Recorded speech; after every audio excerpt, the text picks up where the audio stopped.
Hi friends, welcome to think easy official channel. ಇವತ್ತು ನಾನು ಈಸಿಯಾಗಿ ವಾಂಗಿಬಾತನ್ನ ಹೇಗೆ ಮಾಡೋದು ಅಂತ ಹೇಳ್ತೀನಿ. ಮೊದಲು ವಾಂಗಿಬಾತನ್ನ ನಾವು ಬದನೆಕಾಯಿಂದನೇ ಮಾಡಬೇಕು ಅಂತ ಏನಿಲ್ಲ.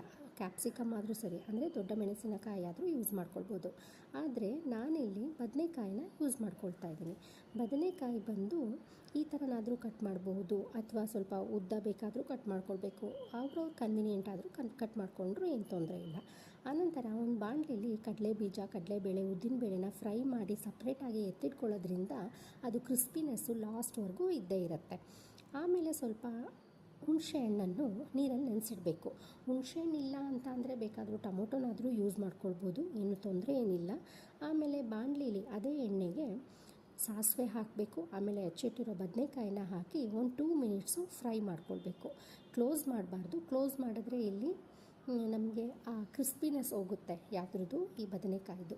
ಆ ನಂತರ ಏನು ಮಾಡಬೇಕು, ಹುಣಸೆ ರಸ ಏನಿರುತ್ತೋ ಅದು ಹುಣಸೆ ರಸನ ಇದ್ರೊಳಗೆ ಹಾಕಬೇಕು. ಚೆನ್ನಾಗಿ ಮಿಕ್ಸ್ ಮಾಡಬೇಕು. ಒಂದು 5 ಮಿನಿಟ್ಸ್ ಬಿಡಬೇಕು.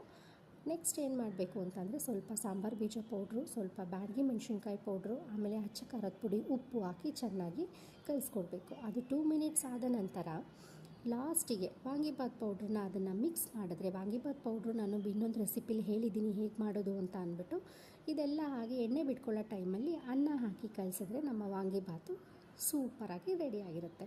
ಸೊ ಈ ರೆಸಿಪಿ ನಿಮಗೆ ಇಷ್ಟ ಆದಲ್ಲಿ ಪ್ಲೀಸ್ ನಮ್ಮ ಚಾನಲ್ನನ್ನು ಲೈಕ್ ಮಾಡಿ, ಶೇರ್ ಮಾಡಿ ಮತ್ತು ಸಬ್ಸ್ಕ್ರೈಬ್ ಮಾಡಿ. Thank you friends.